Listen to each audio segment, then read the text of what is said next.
Chicken খেতে কার না ভালো লাগে, ছোট বড় সকলেরই প্রিয় চিকেন।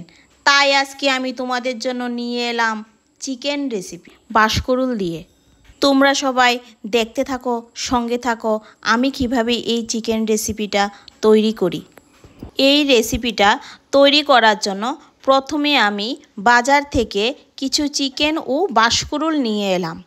এরপরে পেঁয়াজ, রসুন, আদা, কাঁচা লঙ্কা, আলু সব উপকরণগুলো কেটে নিলাম। বাঁশকুড়ুলগুলিও কেটে নিলাম।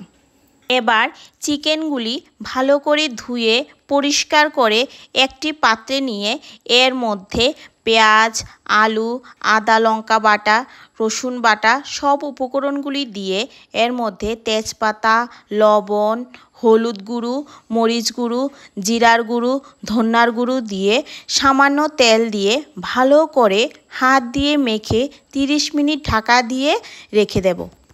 এরপর কড়াইতে তেল দিয়ে তেল গরম হওয়ার পর বাঁশকুড়ুল ও আলুগুলো দিয়ে এর মধ্যে লবণ হলুদ দিয়ে এগুলিকে ভালো করে ভেজে একটি পাত্রে নিয়ে নিলাম। এবার রেসিপিটা তৈরি করার জন্য কড়াইতে পরিমাণ মতো তেল দিয়ে তেল গরম হওয়ার পর মেখে রাখা চিকেনগুলো দিয়ে দিলাম। চিকেনগুলোর মধ্যে লেবুর রস দিয়ে ভালো করে চিকেনগুলো নাড়া দিয়ে এর মধ্যে ভেজে রাখা আলু বাঁশকুড়ুলগুলো দিয়ে দিলাম। চিকেনগুলো কিছুক্ষণ কষিয়ে নেওয়ার পর এতে কেটে রাখা টমেটো দিয়ে দিলাম। এবার আমি চিকেনটাতে দেওয়ার জন্য একটি পাত্রে গরম জল বসিয়ে দিলাম। দেখো বন্ধুরা, চিকেনগুলো কি সুন্দর কষানো হয়ে গেছে। এবার আমি কষিয়ে রাখা চিকেনগুলির মধ্যে গরম করে রাখা জলগুলো ঢেলে দিলাম। এবার আমার চিকেনটা কমপ্লিট হয়ে এসেছে।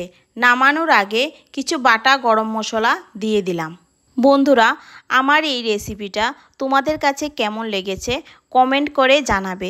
যদি তোমাদের কাছে আমার এই রেসিপিটা ভালো লেগে থাকে তাহলে লাইক, কমেন্ট এবং শেয়ার করে দেবে, যাতে আমার নিত্য নতুন ভিডিও তোমাদের কাছে সবার আগে পৌঁছায়।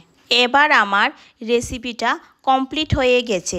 ভিডিওটা শেষ পর্যন্ত দেখার জন্য সকলকে ধন্যবাদ। ভালো থাকবেন।